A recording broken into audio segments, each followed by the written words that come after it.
Hi everyone, welcome to our open learning series this September. Today we're going to be talking about social determinants of health investing and how to really address that innovation to implementation gap.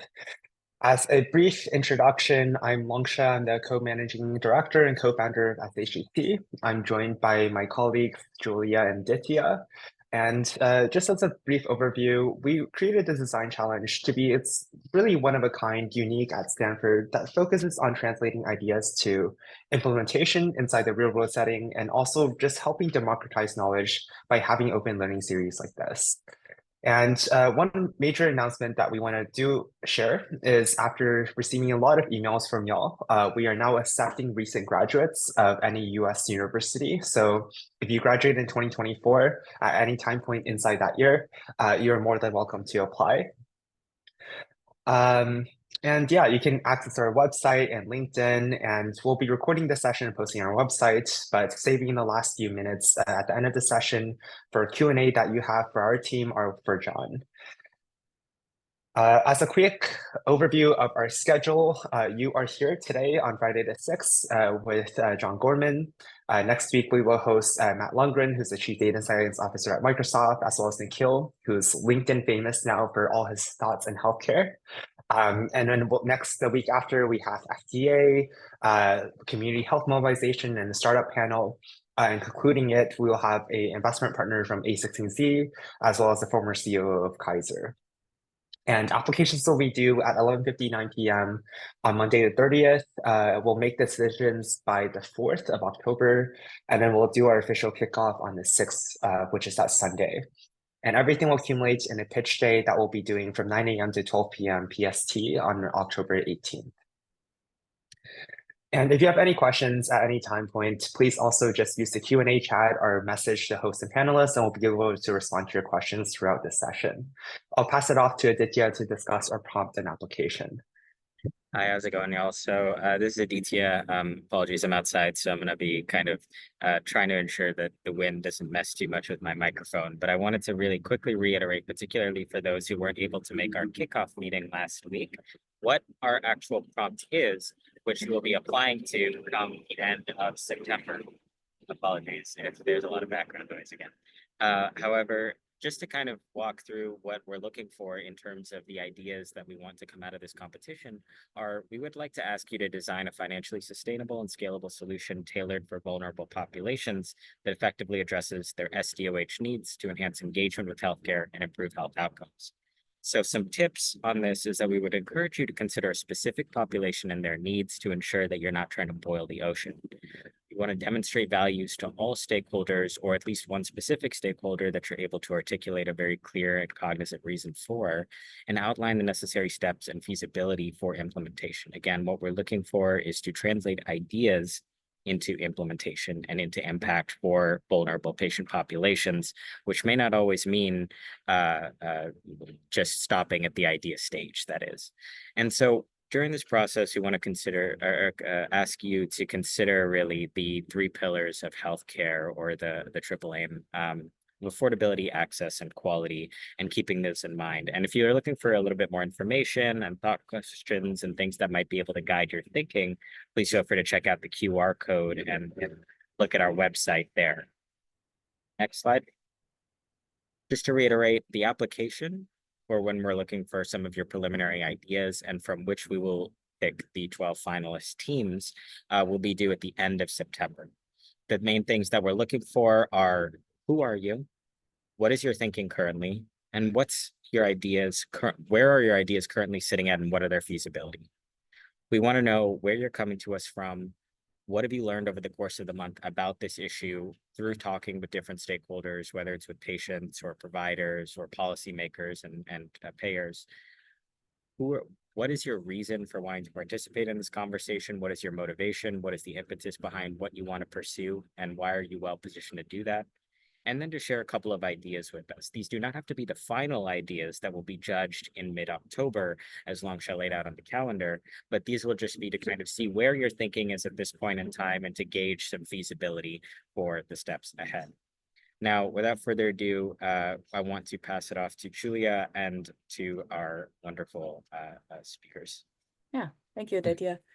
So we will just be facilitating a lot of the work here, and the judging of the final teams will be a distinguished panel of healthcare experts. Each are coming from a different part of the healthcare ecosystem, and we've recently added a judge from InterSystems, who has a background in market intelligence, data analytics, and pricing strategy. There are 5 main axes along which the judges will be evaluating the final submissions. It's the understanding of the problem, solution value, the feasibility of implementation, overall presentation on the pitch day, and then the product differentiation from current solutions out there. Next slide. So without further ado, we want to introduce our speaker for today, John Gorman. We are very excited to have him here, especially since he knows so much about our theme for the year around social determinants of health. John is a prominent figure in the healthcare industry, known for his work in Medicare and Medicaid strategy, the previous founder and former executive chairman of Gorman Health Group, a leading consulting firm specializing in government health programs. Under his leadership, it became an industry leader, contributing to numerous entrepreneurial ventures in the field, like the spin-out Sensio Health, which became Signify Health, a recent $8 billion acquisition from CVS Health. He started his career in the 1990s, before many of the students on this call were probably born, to date you a little bit, as the assistant to the director at the Healthcare Financing Administration, now known as the Center for Medicare and Medicaid Services, or CMS. More recently, in 2019, he founded Nightingale Partners, a firm that focuses on addressing social determinants of health through innovative investment strategies, such as opportunity zones. The firm aims to reduce healthcare costs and improve health outcomes for vulnerable populations by investing in non-clinical interventions. So I know he's got a lot of wisdom to share, and we want to leave time for audience questions at the end. You can start asking questions in the Q&A chat, and we'll leave time at the end where we can highlight you to come on camera and ask John your question live. Let's see. Let's go. All right. Thank you, Julia. Wonderful to be here with you all. Good morning and happy Friday, cherubs. Very happy to be here with you, and could not be more thrilled to be kicking off this amazing series with Stanford on this health design redesign challenge. I'm here to talk about social determinants of health investing and interventions. Julia gave you the thumbnail sketch on me. I'll just kind of skip right over that. What you guys need to know there at Stanford is I've got the scars on my ass of a man twice my age, and am here to impart a few lessons for you all on thinking about how to think about starting a business, how to approach addressing social determinants of health, which I like to say are just 4 fancy words for poverty and racism in healthcare. And to give you guys the big overview, much of my career in the last 35 years has really been around government health sponsored programs. So Medicare Advantage, Medicaid, managed care in particular, and Obamacare, or the health insurance exchanges.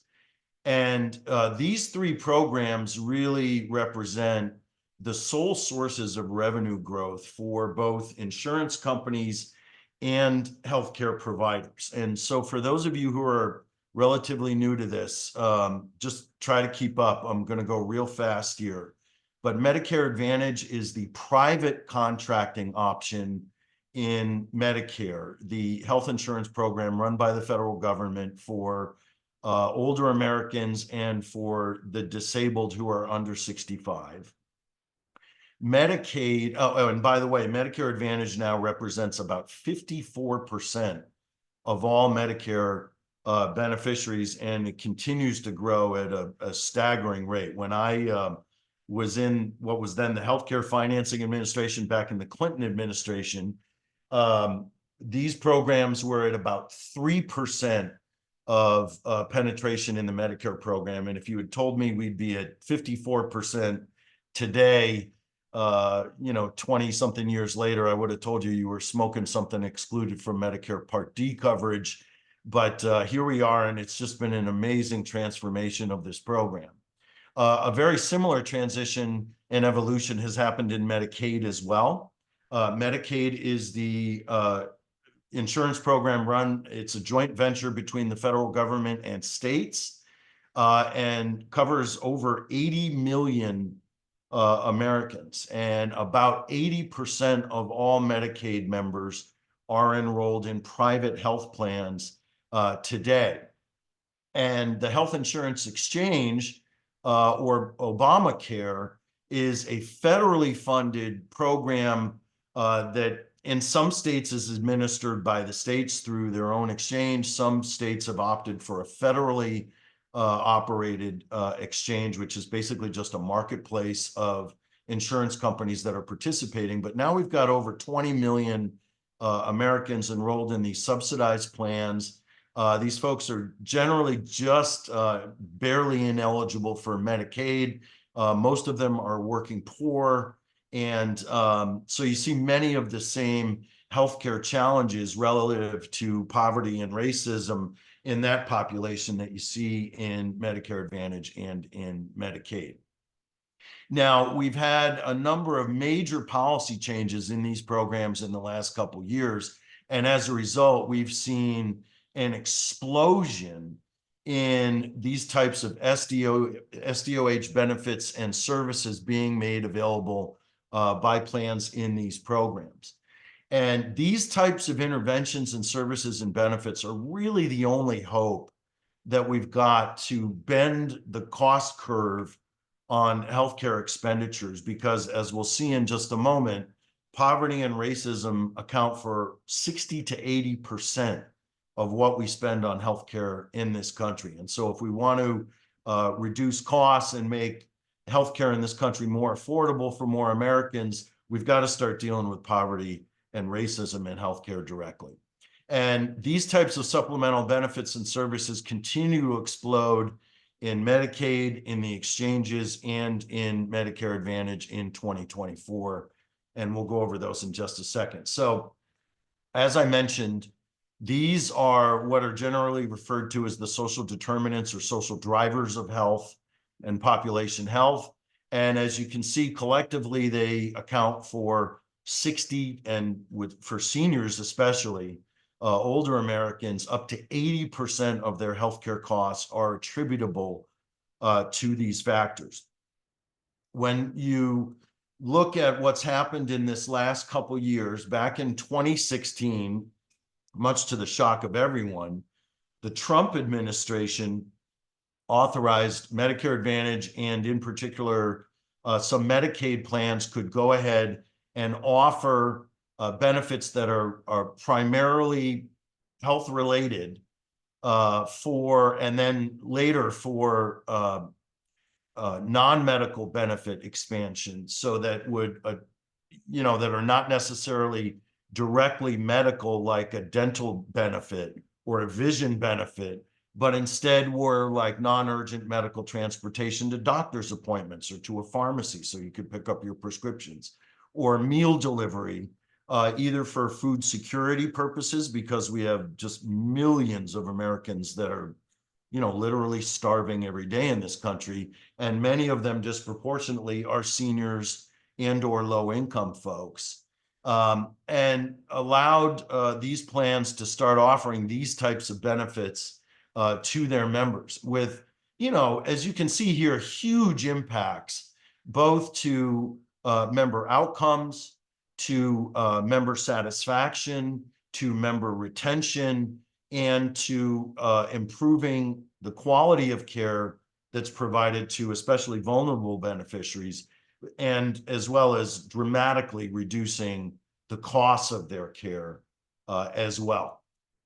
And, to just give a rough quantification of the market opportunity here, we are talking on the magnitude of almost $100 billion in potential savings on an annual basis by addressing, as we mentioned, poverty and racism directly. So, for instance, food security, housing and home safety, making sure that, housing isn't dangerous for folks who are older, who are at higher risk for falls, who are maybe asthmatic and are living in a house that's got a basement full of black mold or cockroaches, loneliness, has been found to be the equivalent, especially among seniors, of having an impact on their healthcare that's equivalent to smoking 15 cigarettes per day.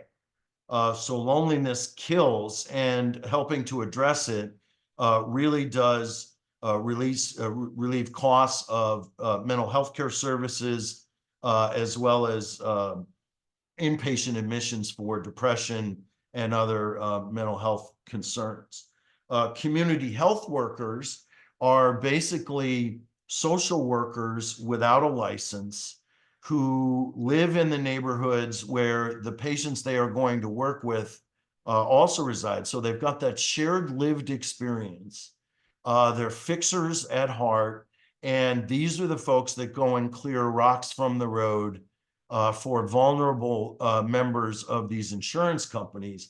And I think they're going to be one of the biggest new additions to the healthcare workforce in the foreseeable future. Here we go. Sorry about that. I just went off the slides there for a second. Here we go. No, we don't want the snipping tool. Bear with me 1 second here, kids. All right, here we go. No, still not working. Can you guys see this? Okay, here we go, back. All right.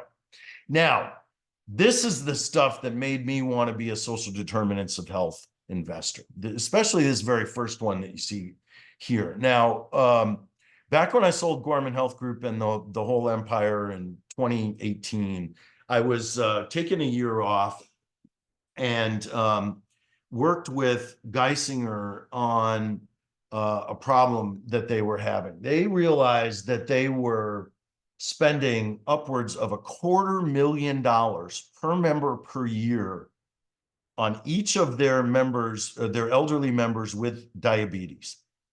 And that's just an absolutely staggering number when you think of it. And they were just kind of searching for anything that might be able to help reduce these costs and improve the quality of care for these folks. Geisinger is in deep rural central Pennsylvania, where basically the only thing around, it's a food desert. And the only thing that's around to buy food in for the most part are Wawa and Sheetz, which are, famous chain convenience stores and gas stations across Pennsylvania and the Mid-Atlantic region.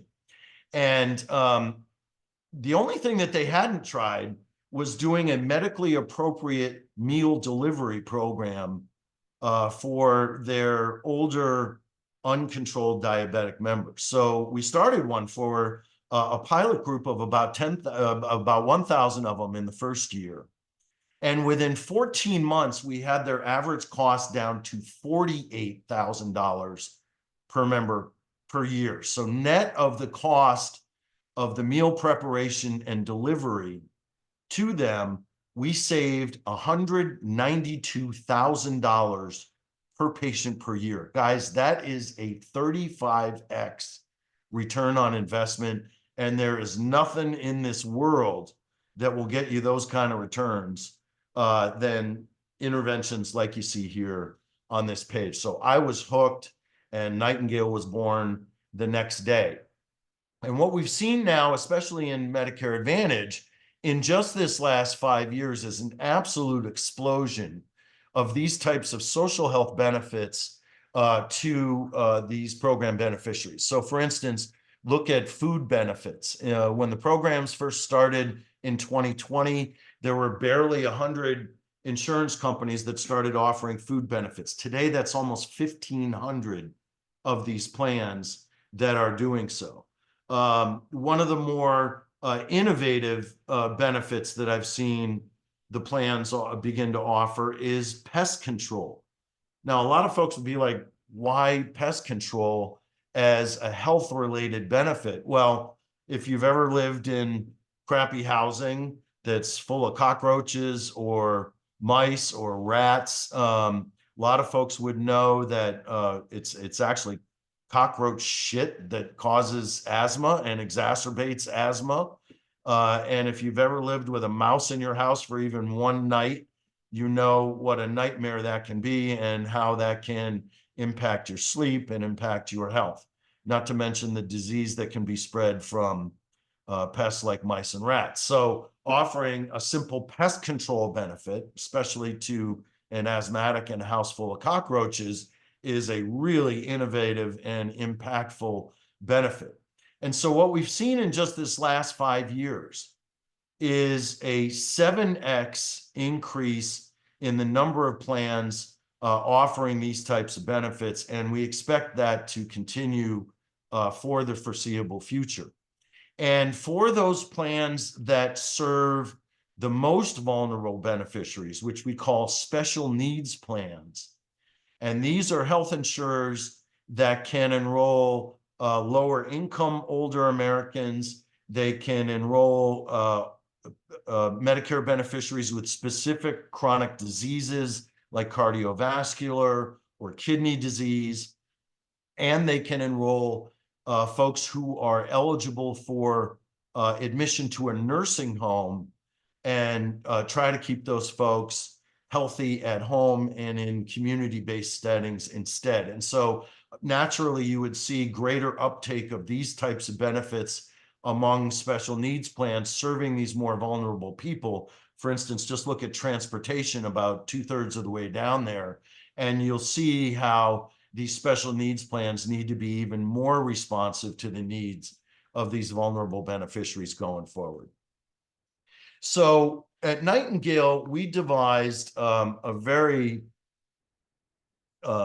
detailed process for how we were going to approach the needs of these populations in partnership with our health insurance clients at Nightingale. So Nightingale had two purposes. It was to invest in early stage companies in the social determinants of health space.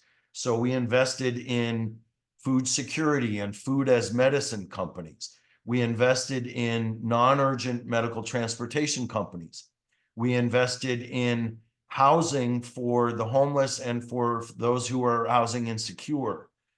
We invested in broadband internet because internet access is the new super social determinant of health, if you will. If you are not connected to the internet in this day and age, man, you can't even go and get a vaccine for COVID unless you can sign up to go get your shot at CVS. So providing broadband internet access is absolutely crucial to really addressing poverty and racism in healthcare. And I'm going to show you a specific example of the huge impact that it makes in the upkeep and the uptake of these programs going forward. So our process was to invest in these portfolio companies and then partner with our health insurance clients to assess what are the needs of your enrolled population, to then scan what are the available resources in your service area that we could leverage for interventions to address those factors in poverty and racism in healthcare that were most prevalent and most addressable among your enrolled population. We would then design an intervention, and this was really kind of our secret sauce in doing this. That intervention design was driven by state-of-the-art analytics, which I'll go through with you in just a second.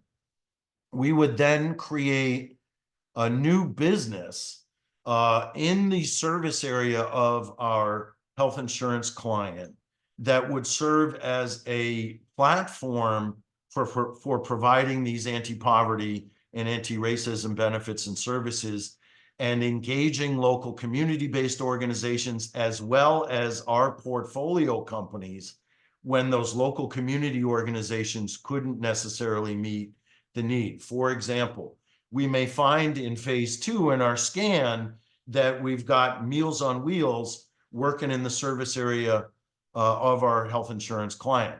But say that Meals on Wheels chapter was really only 25 lovely church ladies preparing lunches for delivery the next day in the basement of their church, say 500 meals a day.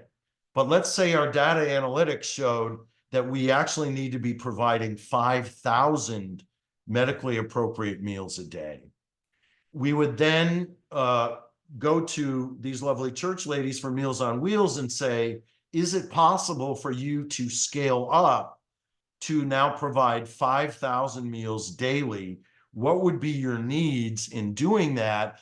And we would help, in effect, incubate them if they were a good candidate for scalability under the Kresge model of evaluating community-based organizations for scalability.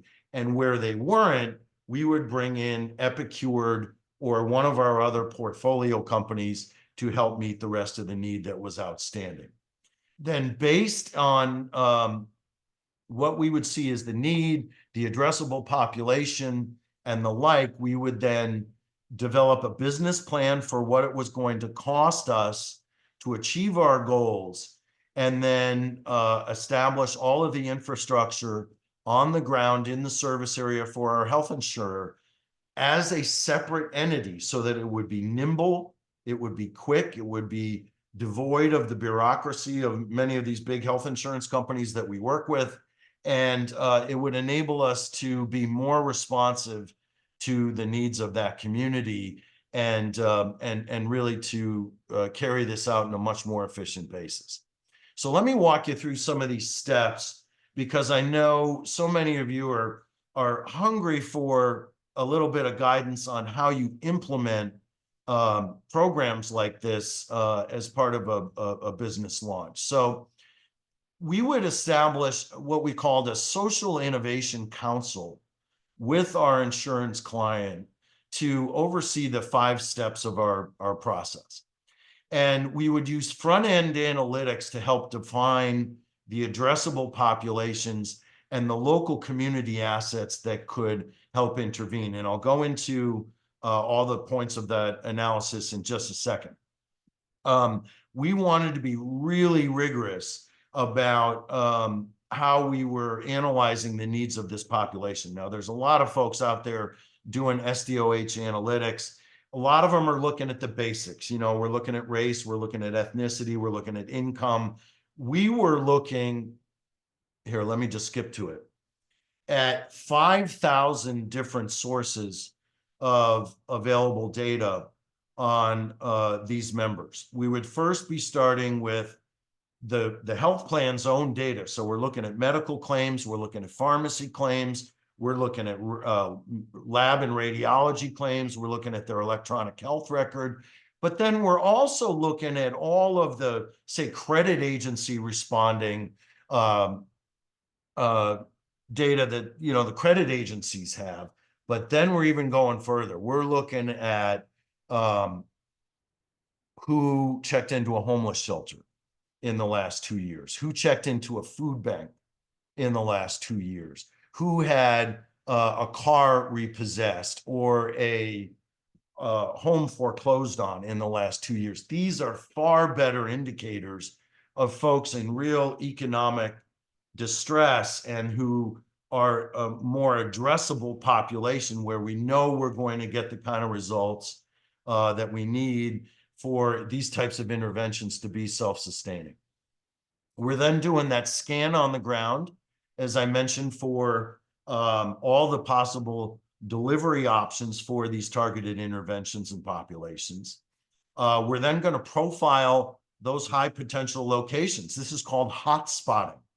And it's using that analytics and overlaying it on a geographical area to know which neighborhoods in a service area, right down to individual addresses, where we could map out what are the needs of this neighborhood, this block, this household in terms of these types of social health benefits. And then designing these interventions in partnership with our Innovation Council to identify the folks who are most addressable.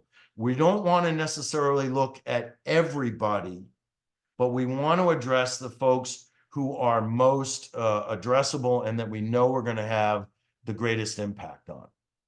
And then we get the council to approve our approach, the intervention design, and the member margin that we're looking for, because without margin, you got no mission.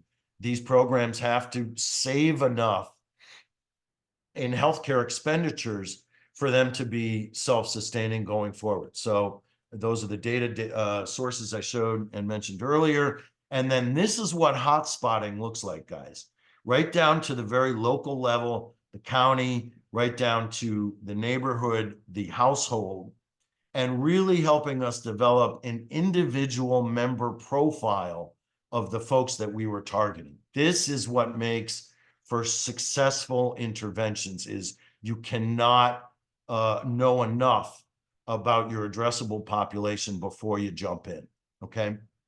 Then based on knowing what that addressable population is, what are the interventions that we're going to go with, and who are going to be the local community-based organizations and our portfolio companies or national vendors we're bringing in to augment their capability.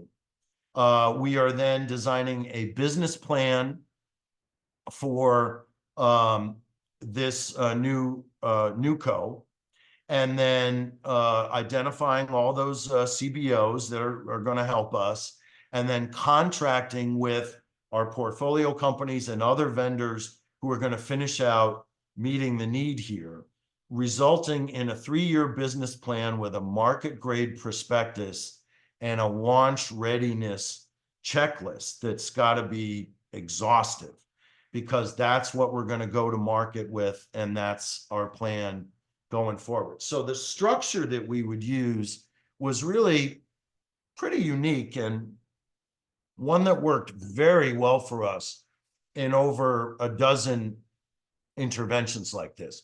Some of our clients called it a social MSO or a management services organization.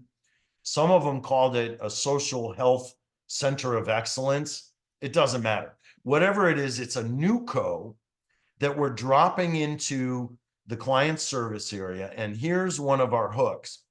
We use a program called the Opportunity Zone program to help capitalize every one of these interventions and these social MSOs. So the Opportunity Zone program came out of Trump's big tax giveaway bill. But this was actually Senator Cory Booker's program that was designed to encourage investment in underserved and vulnerable communities. When you look at the map of the over 9,000 opportunity zones across the country, they overlap almost completely with the federal government's designation of medically underserved areas and health professional shortage areas. So we know these are really vulnerable communities, like the east side of DC, like West Baltimore, like huge neighborhoods in Oakland in the Bay Area, like East LA, and south side of Chicago. And basically what the law says is that if you invest money in one of these opportunity zones and you leave it in for at least 10 years, which is generally the horizon we're working on here, then not only is that initial investment completely tax-free, but all the profits and proceeds you make off that initial investment are completely tax-free. Now, that's just a staggering tax shelter and a wonderful concept for encouraging investment into these underserved communities that really need it. Now, most of the activity in the Opportunity Zone program is around real estate. We were the first ones to use it for healthcare purposes, and there's no restrictions on those kind of uses as long as the investment and the business is based in an OZ, and most of the headcount and the employees that work for that new entity are right there within the Opportunity Zone. So we used Opportunity Zone capital and every one of our capital stacks going forward here. So back to the social MSO, this new co, it serves several purposes. It's our investment vehicle. It's our centralized administration for these benefits and services. So there's, a benefits administration hub within it. It's our contracting hub for our community-based organizations, our external vendors, and then with our workforce that goes to market. And those were primarily, as I said, community health workers that are going out and helping to coordinate these services with these members. And then these contracts are then bundled up, and we have a shared savings arrangement with the health plan that we've partnered with. And that's what makes the financing of this structure self-sufficient over the long run. So this structure worked remarkably well for us. And, this is certainly one that we would recommend that folks consider due to its flexibility, the ability to leverage the opportunity zone funding, and, the ability to move nimbly and quick in responding to what the needs of the local community are going to be. So with that, I want to make sure that we have plenty of time for your questions. I've seen them stacking up in the chat bar. So in conclusion, for health plans in Medicare Advantage, in Medicaid, in Obamacare, and for dual eligibles in particular, these are the most vulnerable patients in the system that get both Medicare and Medicaid. So these are low-income older Americans, and these are severely disabled folks. These present the biggest opportunities for social determinant investments and interventions. These benefits have a dramatic impact, not just on plans' quality of care and the cost of their care, but also on the quality ratings that these plans are judged by the government to provide, and that these benefits align with what's referred to as the quintuple aim, which is the goal of any investment the federal government makes in healthcare infrastructure, and they present a reliable, long-term alternative investment strategy for those folks that are looking for them. So these are, oh man, some of these got out of order here. So I'm just going to skip these and leave these to you guys to review if you'd like a copy of the slides. But it's very important going into a social MSO, into a social NewCo, a social health center of excellence, that you have a vision statement, that you have a statement of purpose, that you have your guiding principles. Because at the end of the day, it really all comes back to these basic things of what we're about. And these have to be your true north in going forward. And in implementing this approach, you can see all of the functions that have to reside within the social MSO, and that, why it's a better structure, because, you've got a lot of stuff that needs to happen here nimbly, quickly, and without, frankly, a lot of the bureaucracy that you see in these insurance companies.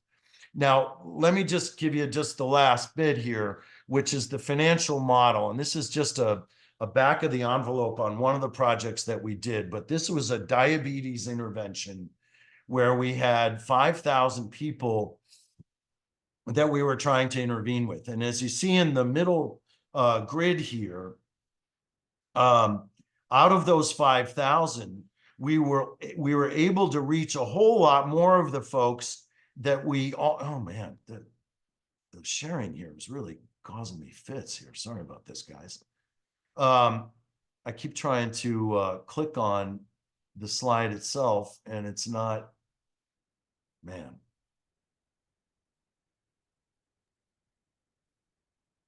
It's not letting you auto advance. It's not letting me do it. Okay. Well, boy, this is frustrating. All right. Well, I'm just going to keep talking through it because we're almost at the end. Yeah. At any result, what that analysis shows you, and the slides are available. If these are helpful to you guys, just ask, and we're happy to share the slides with you for further edification. What that shows you is that we had triple the number of folks in this intervention that we also provided with broadband internet access participate in this intervention, and it drove a 3x return on investment as a result. So broadband internet access, when paired with other social health interventions is enormously effective, not just in outreach, but in the continued participation of these folks all the way through the intervention. And that's what gets you the lasting results that you see in these types of businesses and programs and interventions. So with that, let me throw it back to you, Julia, and let's start sorting through some of these questions. And sorry for the technical difficulties, guys. Thank you so much, John. And I wanted to highlight a couple of points that you demonstrated very well for the work here. For those that are worried about not having much of a background in data or financial modeling or any of these, for the ones in the competition, we are supporting all of these areas specifically. So bring in access to buyers, payers, health systems, different backgrounds of buyers, or bring in data experts to work through different public and private data sets.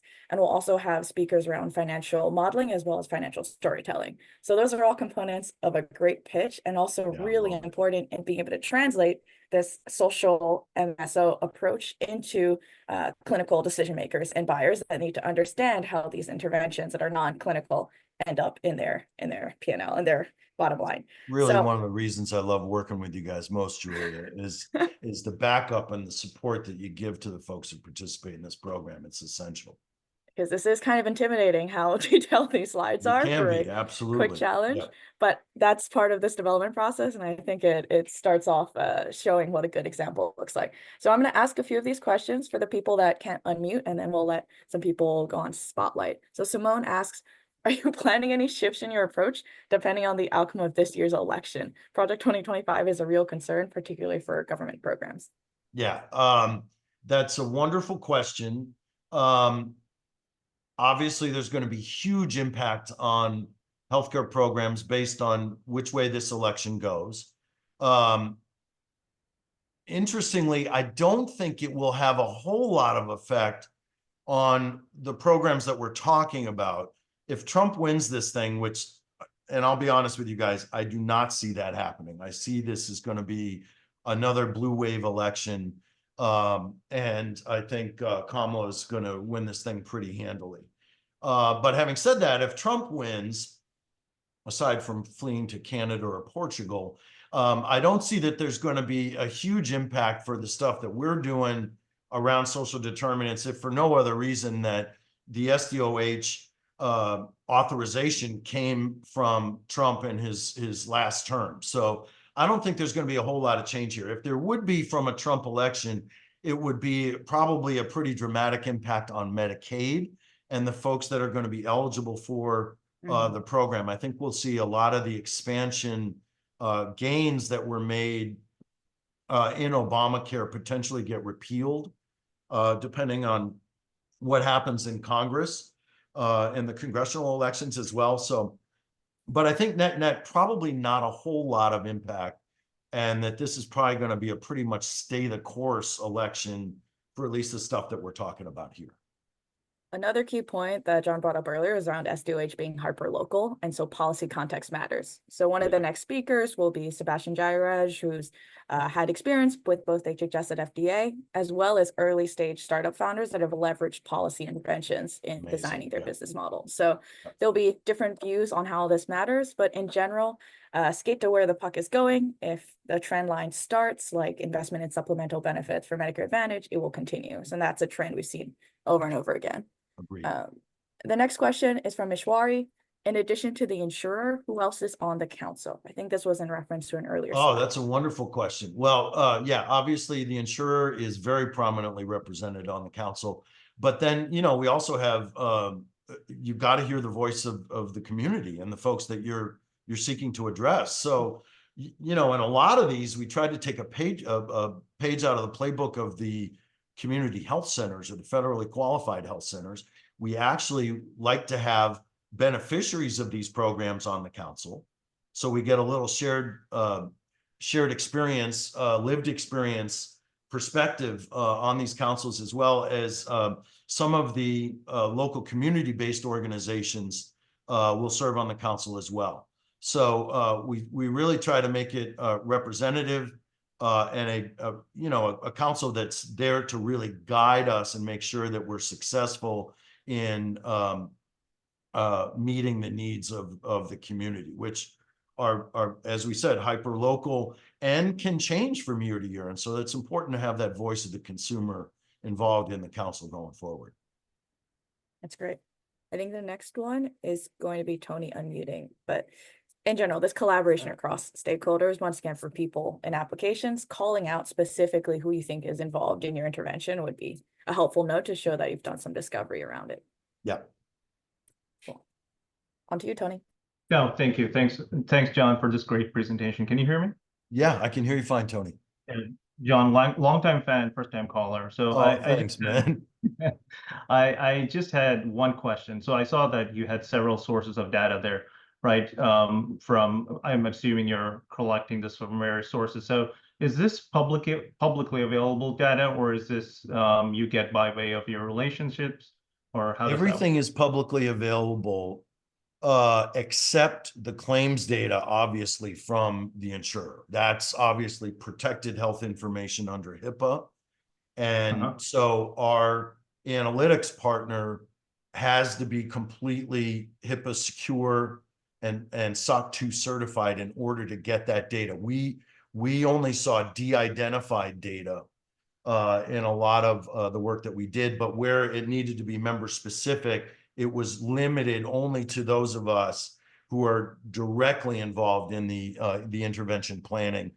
Most often you could do that with de-identified data, and you're doing this at the block or the neighborhood or the community level.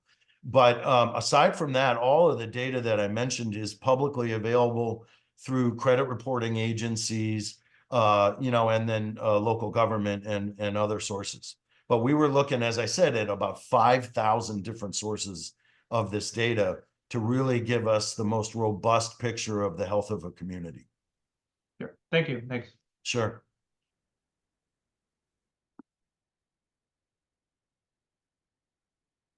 A comment on that was also in the chat. Same thing with your application. If you call out the types of data sources that would be helpful for your implementation, we can help advise. We have plenty of advisors we can connect you to, as well as publicly available data sets. We'll have a custom tool to help you query it without having to go through a lot of the data loading. So that'll be available for competition. Okay, is the next one live or am I asking it? Asking it. Okay, let me scroll up. So we got Jody. Okay, Ephraim, sorry if I'm mispronouncing that. Do you have any comments on the social determinants versus social drivers terminology? Are there any differences? What are your thoughts? No, not really. It's just like I said, social determinants of health is just 4 fancy words for poverty and racism. You know, it's clearly an academic designation. It's designed to, I think, sanitize the idea of this in people's minds. It's like it's like the difference between it's like calling cow meat beef or pig meat pork. It's the same stuff. Indigent. Yeah, it just makes it more digestible. Yeah. I mean, that is a point around using the jargon and actually recognizing some of the acronym, especially working with health plans or people that are deep in the weeds, but also I think drivers is a little better than determinants because it's a slightly more approachable word, but it's basically just saying that, these are poverty related, racism related factors that impact your health. And one word that I would really throw in there for you all, that if you're just kind of starting to get into this stuff, is the word weathering. And weathering is the cumulative effect of poverty and racism, or the cumulative effect of social determinants of health, which is why you see older Americans, like somebody who's 80 years old, who's African-American, who's lived in poverty her entire life, is going to have a much worse disease burden, most likely, than a white person of the same age. I think that's just really important to note, is that's why you see upwards of 80% impact of these social drivers of health for older Americans than for folks that are, in their 20s, 30s, and, the age of most of the folks on this call. Great. A note on jargon as well would be, it's helpful to look up research, and you can start to literature review if you understand the terminology that people Yeah. in industry are using to analyze the data here. Yeah. Okay. So Margot asks, with the Medicare Advantage rate adjustments from CMS, there has been some noise about plans reducing the number of benefits offered. What's your point of view? There is a lot of question about what's going to happen to these benefits next year because CMS implemented a very small rate cut for 2025 for Medicare Advantage. But then they also jiggered with the quality bonus payment system. Oh, yeah. Which is billions of dollars that these plans get every year. And they're cracking down on what we call risk adjustment, which is where the government pays these plans more for taking care of sicker people and then pays them less for healthier people. Now, the cut to the plans was in the magnitude of about 1.5 points. Nonetheless, the industry has been screaming the sky is falling, ever since that rate announcement comes out. It came out back in February and then was confirmed in April. We are about to learn in about 2 weeks what those final benefits are going to look like. I think there will be some shaving back of some of these benefits for some of the plans. I don't think it's going to be much because it's really hard for these plans to offer, say, something like a food benefit to people who are starving and eating cat food at the end of the month when their Social Security benefit runs out, and then renege on that benefit the next year and expect those members to stick around and not go to the plan down the street that continues those benefits. So these things are very much now part of the firmament of the enhanced benefits that Medicare Advantage and Medicaid plans and Obamacare plans offer these folks. And I think it's they reduce these benefits at their own peril, and they may actually see a loss of members by trimming away a few of these benefits to save a few bucks, and they end up causing themselves much more damage to their business as a result. So I'm not freaking out about it yet, but we will probably see some trimming around the edges of these benefits, at least in Medicare Advantage in 2025. Got it. Thanks for those thoughts. I'm going to do a quick lightning round of a couple of questions in the Q&A because we're running short on time and I didn't see the Q&A button. So John Deasley asks, health insurance and government are the worst bureaucracies to work with. Any tips for how to navigate them with these concepts, and who have you found to be the best champions for this work? God.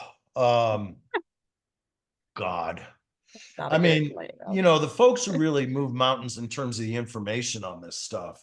The Kaiser Family Foundation does amazing work on this. The Commonwealth Fund does amazing work on this.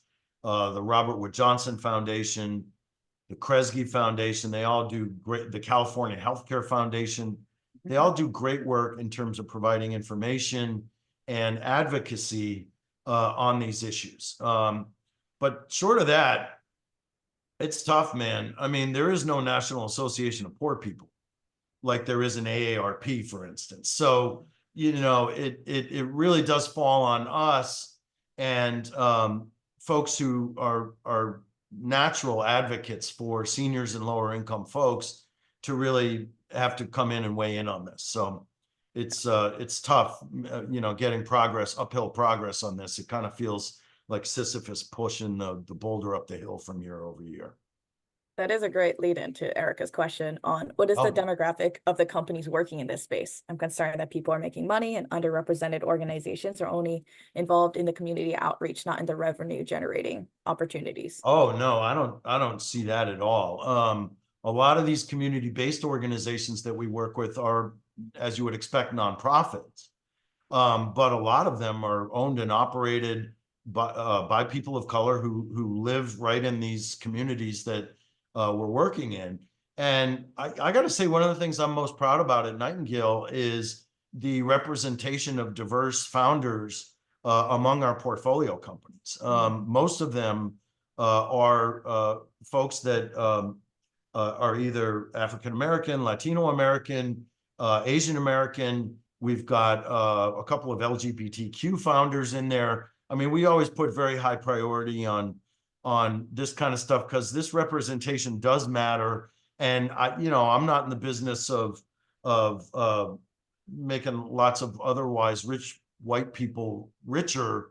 One of the biggest things, if you're committed to dealing with SDOH, is economic determinants of health. And often the very best thing you can do to elevate the health of a community is bring jobs and money into these communities. And that's exactly what we're trying to do. Right. And speaking of community-based organizations, a lot of social determinants work has to be in collaboration with the existing partners locally, because they already have the trust, the contacts, the relationships, and that really matters in getting adoption here. Okay, I'm gonna try to share screen if I can find the button, or You're showing it. Let's see if I can find it. Oh yeah, Julie, I have it. I found it. Oh, you do? Oh no, I think I got it. And by the way, both these next speakers are amazing. Matt is an incredible guy over at Microsoft, and we like to call Nikhil Nikhilin it, because he's just an amazing entrepreneur and a really, really smart young guy. Thank you so much, John. This has been so helpful. And yeah, just to quickly wrap up, we have 2 more amazing speakers next week, as John was referencing. So please feel free to register and attend. And then special thanks to our partners. And then Julia, I'll leave you for wrap up. My computer is completely freezing again. What? Zoom is not giving us the love today, man. No. Well, it's okay. Hopefully you can hear me since you're responding. Yeah, we can hear you. But special thank you to all of our partners that have made this possible. The coalition building and getting involvement from people all across the ecosystem is a big theme of what we think makes healthcare solutions possible, especially with the complexity of social determinants of health. So thank you again for everyone that made it out here today, as well as John for sharing his time and his experience here. It's my pleasure. Thank you all so much for having me. Thanks for your attention. And I hope this was helpful to you. And if anybody needs to get in touch, you can reach me at on LinkedIn or at johngormandc@gmail.com. Thanks so much, everyone. Have a great rest of your day.